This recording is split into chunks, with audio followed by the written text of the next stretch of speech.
كانوا يلقبون الشمر بصاحب الشنب الطويل، أي صاحب الشارب الطويل.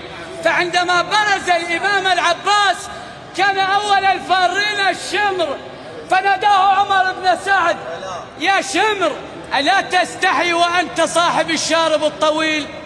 فأجابه الشمر قال له: حسبان الشوارب بالعرق تلقاس، شارب عود عندي وشارب العباس.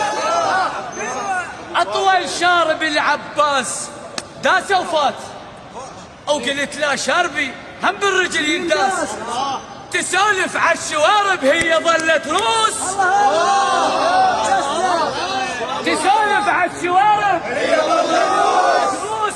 تشوف الموتى صارت ناس فوق الناس، طب على النهر طب الضوء بغربيل،